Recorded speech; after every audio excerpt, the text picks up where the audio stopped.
ಸ್ನೇಹಿತರೆ, ಮೀಡಿಯಾ ಮಾಸ್ಟರ್ಸ್ಗೆ ಸ್ವಾಗತ ಸುಸ್ವಾಗತ. ಗೆಳೆಯರೆ, ಈಗ ನಡೀತಿರೋ ಇರಾನ್ ಮತ್ತು ಇಸ್ರೇಲ್ ಅಮೆರಿಕಾಗಳ ನಡುವಿನ ಸಂಘರ್ಷ ನಾನಾ ತಿರುವುಗಳನ್ನು ಪಡ್ಕೊಳ್ತಾ ಇದೆ. ಈಗಾಗಲೇ ಸಾಕಷ್ಟು ಇರಾನ್ನ ನಾಯಕರು ಸಾವನ್ನಪ್ಪಿದ್ದಾರೆ. ಹಾರ್ಮುಜ್ ಜಲಸಂಧಿಯನ್ನು ವಶಕ್ಕೆ ಪಡೆಯುವ ನಿಟ್ಟಲ್ಲಿ ಅಮೆರಿಕ ತೀವ್ರ ಪ್ರಯತ್ನವನ್ನು ಆರಂಭ ಮಾಡಿದೆ. ಅರಬ್ ದೇಶಗಳಿಗೆ ಇರಾನ್ನ ಪ್ರಾಕ್ಸಿಗಳ ಕಾಟ ಸಾಕಾಗಿದೆ. ಹೀಗಾಗಿ ಈ ಬಾರಿ ಏನಾದರೂ ಆಗಲಿ, ಇರಾನ್ನಲ್ಲಿ ರೆಜೀಮ್ ಬದಲಾಗಲಿ ಅಂತ ಅವರು ಕೂಡ ಬಯಸ್ತಾ ಇದ್ದಾರೆ. ಆದರೆ ನಿಮಗೊಂದು ವಿಷಯ ಗೊತ್ತಾ, ಈಗ ನಡೀತಿದೆಯಲ್ಲ ಈ ದಾಳಿ, ಇದು 6 ವರ್ಷಗಳ ಹಿಂದೆಯೇ ಆಗಬೇಕಾಗಿತ್ತು. ಅವತ್ತೇ ಇಂಥದ್ದೊಂದು ಯುದ್ಧಕ್ಕೆ ಎಲ್ಲ ಸಿದ್ಧತೆಗಳನ್ನು ಮಾಡಿಕೊಂಡು ಇಸ್ರೇಲ್ ಯುದ್ಧಕ್ಕೆ ಇರಾನ್ಗೆ ಆಹ್ವಾನವನ್ನು ಕೂಡ ಕೊಟ್ಟಿತ್ತು. ಇರಾನ್ ಕೆರಳಿ ತಾನೇ ದಾಳಿ ಮಾಡೋ ಹಾಗಾಗಲಿ ಅಂತಲೇ ಅಲ್ಲಿ ಒಂದರ ಹಿಂದೊಂದರಂತೆ ಸ್ಫೋಟಗಳನ್ನು ಮಾಡಿಸಲಾಯಿತು. ನ್ಯೂಕ್ಲಿಯರ್ ಸೈಟುಗಳು, ರಿಫೈನರಿಗಳು, ಲ್ಯಾಬುಗಳು, ಮಿಸೈಲ್ ಫ್ಯಾಕ್ಟ್ರಿಗಳು, ಹೀಗೆ ಯಾವುದನ್ನು ಬಿಡದೆ ಇಸ್ರೇಲ್ ಹೊಡಿತಾ ಹೋಯಿತು. ಇಷ್ಟಾದರೂ ಅವತ್ತು ಇರಾನ್ ತಾಳ್ಮೆಯನ್ನು ಕಳ್ಕೊಳ್ಳಿಲ್ಲ. ಹೀಗಾಗಿ ಅವತ್ತು ಇಸ್ರೇಲ್ ಹಾಗೂ ಸೌದಿ ಅರೇಬಿಯಾದ ಬಯಕೆ ಈಡೇರಲಿಲ್ಲ ಅಂತ ರಕ್ಷಣಾ ತಜ್ಞರು ಹೇಳ್ತಾರೆ. ಹಾಗಾದರೆ ಅವತ್ತು ಏನೆಲ್ಲ ಆಗಿತ್ತು? ಇಸ್ರೇಲ್ ಕಾಲಕ್ಕೆರೆದರೂ ಇರಾನ್ ಯಾಕೆ ಸುಮ್ಮನಿತ್ತು? 2020ರಲ್ಲಿ ನಡೆದ ದಾಳಿಗಳು ಹೇಗಿದ್ವು? ಅವತ್ತು ಏನನ್ನೆಲ್ಲ ಇರಾನ್ ಕಳ್ಕೊಳ್ತು ಅನ್ನೋದ್ರ ಬಗ್ಗೆ ಒಂದಷ್ಟು ಮಾಹಿತಿಯನ್ನು ನಾವಿಲ್ಲಿ ನೋಡೋಣ. ಗೆಳೆಯರೆ, ಮೊನ್ನೆ ಮಾಧ್ಯಮಗಳ ಜೊತೆ ಮಾತನಾಡುವಾಗ ನಾನು 1993ರಲ್ಲೇ ಇರಾನಿನ ಅಪಾಯವನ್ನು ಅರ್ಥ ಮಾಡಿಕೊಂಡಿದ್ದೆ ಅಂತ ಇಸ್ರೇಲ್ ಪ್ರಧಾನಿ ನೇತನ್ಯಾಹು ಹೇಳಿದ್ದಾರೆ. ಅದು ನಿಜ ಕೂಡ. ಇಸ್ರೇಲಿಗೆ ಅತಿ ದೊಡ್ಡ ಶತ್ರುವಾಗಿ ಇರಾನಿನ ಇಸ್ಲಾಮಿಕ್ ರೆಜೀಮ್ ತಯಾರಾಗುತ್ತೆ ಅನ್ನೋದು ಇಸ್ರೇಲಿಗರಿಗೆ ಮೊದಲಿಂದಲೂ ಗೊತ್ತಿತ್ತು.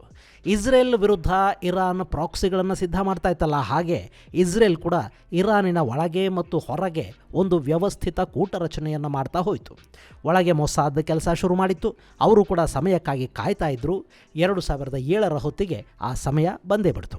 ಇರಾನ್ ನ್ಯೂಕ್ಲಿಯರ್ ಬಾಂಬ್ಗಳನ್ನು ತಯಾರು ಮಾಡಿಕೊಳ್ಳೋದಕ್ಕೆ ಪ್ರಯತ್ನಗಳನ್ನು ಶುರು ಮಾಡಿದ ಕೂಡಲೇ ಇಸ್ರೇಲ್ ಕೂಡ ತನ್ನ ಆಟವನ್ನು ಶುರು ಮಾಡಿತು. ಗೆಳೆಯರೆ, ಇಲ್ಲಿ ಇರಾನಿಗೆ ಇಸ್ರೇಲ್ ಒಂದೇ ಅಲ್ಲ, ಇನ್ನೂ ಸಾಕಷ್ಟು ಶತ್ರುಗಳಿದ್ರು. ಆದರೆ ಇರಾನ್ನಿಂದ ನೇರವಾಗಿ ಥ್ರೆಟನ್ನು ಅನುಭವಿಸ್ತಾ ಇದ್ದಿದ್ದು ಇಸ್ರೇಲ್ ಮಾತ್ರ. ಹಾಗಂತ ಇರಾನನ್ನು ಇಸ್ರೇಲ್ ನೇರವಾಗಿ ತಡೆದುಕೊಂಡು ಬಿಟ್ರೆ ಅಲ್ಲಿ ಸುನ್ನಿ ಶಿಯಾ ಎಲ್ಲ ಒಂದಾಗಿ ಇಸ್ರೇಲ್ ವಿರುದ್ಧ ಬೀಳೋ ಸಾಧ್ಯತೆಗಳಿದ್ವು. ಹೀಗಾಗಿ ಇಸ್ರೇಲ್ ಒಂದು ಅವಕಾಶಕ್ಕಾಗಿ, ಸಹಾಯಕ್ಕಾಗಿ ಕಾಯ್ತಾ ಇತ್ತು. ಅದು ಸಿಕ್ಕಿದ್ದು ಚೈನಾ ವೈರಾಣುವಿನ ಟೈಮಲ್ಲಿ. ಸ್ನೇಹಿತರೆ, 2020ರ ಜನವರಿಯಲ್ಲಿ ಚೈನಾ ವೈರಾಣು ಜಾಗತಿಕವಾಗಿ ಹರಡೋದಕ್ಕೆ ಶುರುವಾಯಿತು. ಜೂನ್ ಹೊತ್ತಿಗೆ ಸಾಕಷ್ಟು ಲಾಕ್ಡೌನ್ಗಳು ಆದವು, ಮುಗಿದ್ವು. ಇನ್ನಷ್ಟು ದೇಶಗಳು ಇನ್ನೂ ಲಾಕ್ಡೌನ್ ಮೂಡಲ್ಲೇ ಇದ್ವು. ಇಂಥ ಹೊತ್ತಲ್ಲಿ ಅಮೆರಿಕದ ಅಧ್ಯಕ್ಷ ಗಾದಿಯ ಮೇಲೆ ಡೊನಾಲ್ಡ್ ಟ್ರಂಪ್ ಕೂತಿದ್ರು. ಅಷ್ಟೊತ್ತಿಗಾಗಲೇ ಅರಬರು ಮತ್ತು ಇಸ್ರೇಲ್ ನಡುವೆ ಒಂದು ಸ್ನೇಹ ಕುದುರೋ ಥರ ಮಾಡೋದಕ್ಕೆ ಟ್ರಂಪ್ ಕೂಡ ಸಾಕಷ್ಟು ಪ್ರಯತ್ನಗಳನ್ನು ಮಾಡಿದರು. ಆ ಸಮಯದಲ್ಲೇ ಇಸ್ರೇಲ್ ಒಂದು ದೊಡ್ಡ ಆಟಕ್ಕೆ ಸಿದ್ಧ ಆಯಿತು. ಇರಾನನ್ನು ಕೆಣಕಿ ಯುದ್ಧಕ್ಕೆ ಆಹ್ವಾನ ಕೊಡೋ ಪ್ರಯತ್ನವನ್ನು ಇಸ್ರೇಲ್ ಮಾಡ್ತು. ಅದು ಜೂನ್ 25, 2020 ತೆಹರಾನ್ನಿಂದ 30 ಕಿಲೋಮೀಟರ್ ದೂರದಲ್ಲಿದ್ದ ಪರ್ಚಿನ್ ಮಿಲಿಟರಿ ಕಾಂಪ್ಲೆಕ್ಸಲ್ಲಿ ಇದ್ದಕ್ಕಿದ್ದಂತೆ ಒಂದು ದೊಡ್ಡ ಸ್ಫೋಟ ಆಯಿತು. ಅಲ್ಲಿ ಏನಾಗ್ತಾ ಇದೆ ಅನ್ನೋದು ಅರ್ಥ ಆಗೋ ಹೊತ್ತಿಗೆ ಅಲ್ಲಿನ ಮಿಲಿಟರಿ ಫೆಸಿಲಿಟಿ ಇದ್ದ ಕಡೆ ಮತ್ತೊಂದು ಬ್ಲಾಸ್ಟ್ ಆಯಿತು. ಅದಾದ ಇನ್ನು ಅರ್ಧ ಗಂಟೆಯಲ್ಲಿ ಶಿರಾಜ್ ಪ್ರಾಂತ್ಯದಲ್ಲಿ ಪವರ್ ಗ್ರಿಡ್ ಮೇಲೆ ದಾಳಿ ಆಯಿತು. ಅಷ್ಟಾಗೋ ಹೊತ್ತಿಗೆ ಇರಾನಿಗೆ ಏನಾಗ್ತಿದೆ ಅನ್ನೋದು ಅರ್ಥ ಆಗೋದಕ್ಕೆ ಶುರುವಾಯಿತು. ಅದನ್ನು ಹೇಳ್ಕೊಳ್ಳೋ ಹಾಗೂ ಇಲ್ಲ, ಸುಮ್ಮನೆ ಇರೋ ಹಂಗೂ ಇಲ್ಲ ಅನ್ನೋ ಪರಿಸ್ಥಿತಿ ಅವರದ್ದು. ತಕ್ಷಣ ಇರಾನಿನ ಅಧಿಕಾರಿಗಳು ಮಾಧ್ಯಮಗಳ ಮುಂದೆ ಬಂದರು. ಇದೇನಂಥ ಸೀರಿಯಸ್ ವಿಷಯ ಅಲ್ಲ, ಶಿರಾಜ್ನ ಪವರ್ ಹೌಸಲ್ಲಿ ಜಸ್ಟ್ ಗ್ಯಾಸ್ ಸ್ಫೋಟ ಆಗಿ ಇಷ್ಟೆಲ್ಲ ಸಮಸ್ಯೆ ಆಗಿದೆ ಅಷ್ಟೇ, ಬೇರಿನ್ನೇನೂ ಆಗಿಲ್ಲ ಅನ್ನೋ ಹೇಳಿಕೆಯನ್ನು ಕೊಟ್ಟರು. ಆದರೆ ಪರ್ಚಿನ್ನಲ್ಲಿ ಮಿಸೈಲ್ ಸ್ಟೋರೇಜ್ ಫೆಸಿಲಿಟಿಲಿ ದಾಳಿ ನಡೆದಿದೆ. ಅಲ್ಲಿ ಇರಾನ್ ನ್ಯೂಕ್ಲಿಯರ್ ಡೆಟೋನೇಷನ್ ಟೆಕ್ನಾಲಜಿಯ ಕೆಲಸ ಮಾಡ್ತಾ ಇತ್ತು. ಅಂಥ ಕಡೆ ದಾಳಿ ನಡೆದಿರೋದನ್ನು ನೋಡಿದರೆ ಈ ದಾಳಿಯ ಹಿಂದೆ ಇಸ್ರೇಲ್ ಇರಬಹುದು ಅನ್ನೋ ಅನುಮಾನಗಳನ್ನು ಪಶ್ಚಿಮದ ರಕ್ಷಣಾ ತಜ್ಞರು ವ್ಯಕ್ತಪಡಿಸಿದರು. ಅಷ್ಟೇ ಅಲ್ಲ, ಅಲ್ಲಿ 2 ಪಾಸಿಬಿಲಿಟಿಗಳನ್ನು ಗಮನಿಸಿದ ಪಶ್ಚಿಮ, ಒಂದು, ಇಸ್ರೇಲ್ ತನ್ನ ಸ್ಟೆಲ್ತ್ ಯುದ್ಧ ವಿಮಾನಗಳಾದ F-35 ಮೂಲಕ ಬಾಂಬಿಂಗ್ ಮಾಡಿರಬೇಕು, ಅಥವಾ ಸೈಬರ್ ಅಟ್ಯಾಕ್ ಮಾಡಿ ಆ ಮಿಸೈಲ್ ಘಟಕದಲ್ಲಿ ತಾಂತ್ರಿಕ ಸಮಸ್ಯೆಗಳನ್ನುಂಟು ಮಾಡಿ ಅಲ್ಲಿ ಅದೇ ಸ್ಫೋಟಗೊಳ್ಳೋ ಹಾಗೆ ಕೂಡ ಇಸ್ರೇಲ್ ಮಾಡಿರಬಹುದು ಅನ್ನೋ ಅನುಮಾನವನ್ನು ಪಶ್ಚಿಮದ ತಜ್ಞರು ವ್ಯಕ್ತಪಡಿಸಿದರು. ಆದರೆ ಇಸ್ರೇಲ್ ಮಾತ್ರ ಈ ಬಗ್ಗೆ ಏನೂ ಮಾತಾಡಲಿಲ್ಲ. ಅದು ನಕ್ಕು ಸುಮ್ಮನಾಯಿತು. ಇನ್ನು ಈ ದಾಳಿ ನಡೆದ 5 ದಿನಗಳ ನಂತರ, ಅಂದರೆ ಜೂನ್ 30ನೇ ತಾರೀಕು, ತೆಹ್ರಾನ್ನ ಸಿನಾ ಅಥರ್ ಹೆಲ್ತ್ ಸೆಂಟರಲ್ಲಿ ಸ್ಫೋಟ ಸಂಭವಿಸಿತು. ಅಲ್ಲಿ ಒಟ್ಟು 19 ಮಂದಿ ಬಲಿಯಾದರು. ಅದರಲ್ಲಿ 15 ಮಂದಿ ಮಹಿಳೆಯರು ಹಾಗೂ 4 ಮಂದಿ ಮಕ್ಕಳಿದ್ರು. ಈ ಸ್ಫೋಟ ಮೆಡಿಕಲ್ ಗ್ಯಾಸ್ ಲೀಕ್ನಿಂದ ಆಯಿತು ಅಂತ ಇರಾನ್ನ ಆಡಳಿತ ಹೇಳಿತು. ಇನ್ನು ಜುಲೈ 2, 2020ರಂದು ನತಾನ್ಸ್ ನ್ಯೂಕ್ಲಿಯರ್ ಸೈಟ್ನ ಸೆಂಟ್ರಿಫ್ಯೂಸ್ ಅಸೆಂಬ್ಲಿ ಘಟಕದಲ್ಲಿ ಸ್ಫೋಟ ಆಯಿತು. ಅಲ್ಲಿ ಆ ಸೆಂಟ್ರಿಫ್ಯೂಸ್ ಅಸೆಂಬ್ಲಿ ಯೂನಿಟ್ ಡ್ಯಾಮೇಜ್ ಆಗಿತ್ತು. ಇರಾನ್ ಕೂಡ ಆ ದಾಳಿಯಲ್ಲಿ ನತಾನ್ಸ್ನಲ್ಲಿ ದೊಡ್ಡ ಮಟ್ಟದ ಹಾನಿ ಸಂಭವಿಸಿದೆ ಅಂತ ಹೇಳ್ತು. ಇನ್ನು ಪಶ್ಚಿಮದ ವರದಿಗಳು ಅಲ್ಲಿ ನ್ಯೂಕ್ಲಿಯರ್ ಬಾಂಬನ್ನು ಸಿದ್ಧ ಮಾಡ್ಕೊಳ್ತಾ ಇದ್ರು, ಅವೆಲ್ಲವೂ ನಾಶ ಆಗಿವೆ ಅಂತ ಹೇಳಿದ್ವು. ಈ ದಾಳಿಯನ್ನು ಹೋಮ್ಲ್ಯಾಂಡ್ ಪ್ಯಾಂಥರ್ಸ್ ಅನ್ನೋ ಸಂಘಟನೆ ಮಾಡಿದೆ ಅಂತ ಹೇಳಲಾಯಿತು. ಆದರೆ ಇರಾನಿನ ಅಧಿಕಾರಿಗಳು ಹಾಗೂ ನಾಯಕರು ಮಾತ್ರ ಇದರ ಹಿಂದೆ ಇಸ್ರೇಲ್ ಇದೆ ಅಂತ ಆರೋಪವನ್ನು ಮಾಡಿದರು. ಆ ಬಳಿಕ ಅಲ್ಲೂ ಕೂಡ ಸೈಬರ್ ಅಟ್ಯಾಕ್ ಆಗಿ ಅಲ್ಲಿದ್ದ ಬಾಂಬುಗಳೇ ಸ್ಫೋಟಗೊಳ್ಳುವಂತೆ ಮಾಡಲಾಗಿದೆ ಅನ್ನೋ ವರದಿಗಳು ಬಂದವು. ಇದನ್ನು ಕೇಳಿಸ್ಕೊಂಡಾಗ ಕೂಡ ಇಸ್ರೇಲ್ ಯಾವ ಪ್ರತಿಕ್ರಿಯೆಯನ್ನು ಕೊಡಲಿಲ್ಲ, ಬದಲಿಗೆ ಒಂದು ಸರಿ ಮುಗುಳ್ನ ಕುಸುಮನಾಯಿತು. ಇದಾದ ಬಳಿಕ ಜುಲೈ 4ನೇ ತಾರೀಕು ಖುಜಸ್ತಾನ್ನಲ್ಲಿನ ಶಾಹಿದ್ ಮದೇಜ್ ಜರ್ಗಾನ್ ಪವರ್ ಪ್ಲಾಂಟಲ್ಲೊಂದು ಸ್ಫೋಟ ಆಯಿತು. 70 ಮಂದಿಯಲ್ಲಿ ಗಾಯಗೊಂಡರು.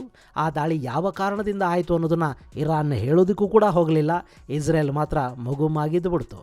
ಇದಾದ ನಂತರ ಜುಲೈ 7ನೇ ತಾರೀಕು ಬೇಖಾರ್ ಶಹರ್ನ ಆಕ್ಸಿಜನ್ ಫ್ಯಾಕ್ಟರಿಯಲ್ಲಿ ಸ್ಫೋಟ ಸಂಭವಿಸಿ 3 ಮಂದಿ ಮೃತಪಟ್ಟರು. ಅದನ್ನು ಇರಾನ್ನ ಮಾಧ್ಯಮಗಳು ಹ್ಯೂಮನ್ ಎರರ್ ಅಂತ ಹೇಳಿ ಸುಮ್ಮನಾದವು. ಇನ್ನು ಜುಲೈ 9ನೇ ತಾರೀಕು ಪಶ್ಚಿಮ ತೆಹರಾನ್ನಲ್ಲಿನ ಪವರ್ ಗ್ರಿಡ್ ಮೇಲೆ ದಾಳಿ ಆಯಿತು. ಅಲ್ಲೇ ಮಿಸೈಲ್ ಫ್ಯಾಕ್ಟರಿಯನ್ನು ಕೂಡ ಹೊಡೆದು ಹಾಕಲಾಯಿತು. ಅದರ ಬಗ್ಗೆ ಕೂಡ ತೆಹರಾನ್ ಬಾಯಿ ಬಿಡೋದಕ್ಕೆ ಹೋಗಲಿಲ್ಲ.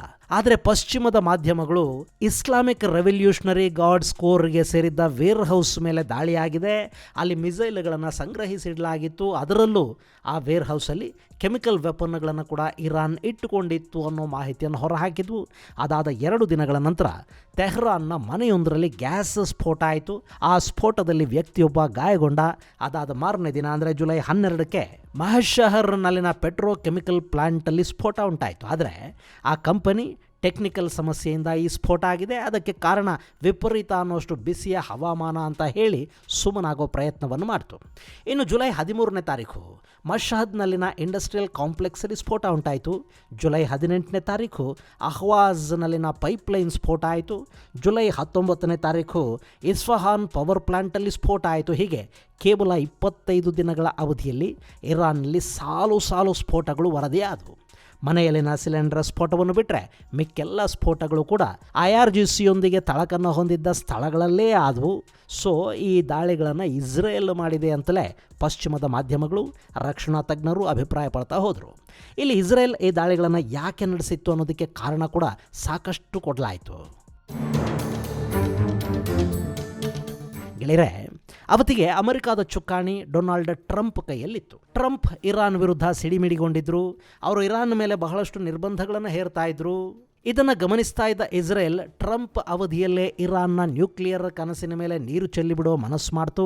ಹೀಗಾಗಿ ಟ್ರಂಪ್ ಮೊದಲ ಅವಧಿ ಪೂರ್ಣಗೊಳ್ಳೋ 6 ತಿಂಗಳ ಮುಂಚೆನೇ ಅಮೆರಿಕಾದಲ್ಲಿ ಎಲೆಕ್ಷನ್ ಆರಂಭವಾಗೋದಕ್ಕೂ ಮುನ್ನ ಈ ದಾಳಿಗಳನ್ನು ಮಾಡಿ ಅಲ್ಲಿ ಇರಾನನ್ನು ಪ್ರವೋಕ್ ಮಾಡಿ ಇರಾನ್ ಯುದ್ಧಕ್ಕೆ ಬರೋ ಹಾಗೆ ಮಾಡುವ ಪ್ರಯತ್ನವನ್ನು ಇಸ್ರೇಲ್ ಮಾಡ್ತು. ಆದರೆ ಇರಾನ್ ಅಲ್ಲಿ ಹುಷಾರಾಗಿ ವರ್ತಿಸ್ತು. ಅವತ್ತಿಗೆ ಇರಾನ್ನ ಕುದ್ಸ್ ಪಡೆಯ ಮುಖ್ಯಸ್ಥ ಕಾಸಿಂ ಸುಲೇಮಾನಿಯನ್ನು ಅಮೆರಿಕ ಏರ್ ಸ್ಟ್ರೈಕ್ ಮೂಲಕ ಹೊಡೆದು ಹಾಕಿತ್ತು. ಸೊ ಅಮೆರಿಕ ಕೂಡ ನಮ್ಮ ವಿರುದ್ಧ ನಿಲ್ಲುವ ಸಾಧ್ಯತೆ ಹೆಚ್ಚಿದೆ ಅನ್ನೋದನ್ನು ಇರಾನ್ ಅರ್ಥ ಮಾಡಿಕೊಂಡು ಅಲ್ಲಿ ಬುದ್ಧಿವಂತಿಕೆಯ ಪ್ರದರ್ಶನವನ್ನು ಮಾಡ್ತು. ಅವರು ಇಸ್ರೇಲ್ ವಿರುದ್ಧ ರಿಟಾಲಿಯೇಷನ್ ಸ್ಟ್ರೈಕ್ಗೆ ಹೋಗಲೇ ಇಲ್ಲ. ಇನ್ನು ಅವತ್ತಿಗೆ ಇರಾನ್ನ ಅಧ್ಯಕ್ಷರಾಗಿದ್ದದ್ದು ಹಸನ್ ರೋಹಾನಿ ಪಳಗಿದ ರಾಜಕಾರಣಿ ಥರ ವರ್ತಿಸಿದರು. ಅವರು ಯಾವುದೇ ಕಾರಣಕ್ಕೂ ಯುದ್ಧ ಬೇಡ ಅನ್ನೋ ನಿರ್ಧಾರ ಕೈಗೊಂಡರು. IRGC ಕೂಡ ಅವತ್ತು ಆತುರಕ್ಕೆ ಬೀಳೋದಕ್ಕೆ ಹೋಗಲಿಲ್ಲ. ಇನ್ನು ಖಮೇನಿ ಕೂಡ ಯುದ್ಧದ ಮೂಡಲಿರಲಿಲ್ಲ. ನೀವು ಗಮನಿಸಿ ನೋಡಿ, ಖಮೇನಿ ಇರೋವರೆಗೆ ಇರಾನ್ ಇಸ್ರೇಲ್ ವಿರುದ್ಧ ದೊಡ್ಡ ಮಟ್ಟದ ದಾಳಿಗಳನ್ನು ಮಾಡೋದಕ್ಕಾಗಲಿ ಯುದ್ಧಕ್ಕೆ ನಿಲ್ಲೋದಾಗಲಿ ಮಾಡಲೇ ಇಲ್ಲ. ಅಲ್ಲವರಿಗೆ ಯುದ್ಧಕ್ಕೆ ಹೋದರೆ ಏನಾಗುತ್ತೆ ಅನ್ನೋದು ಗೊತ್ತಿತ್ತು.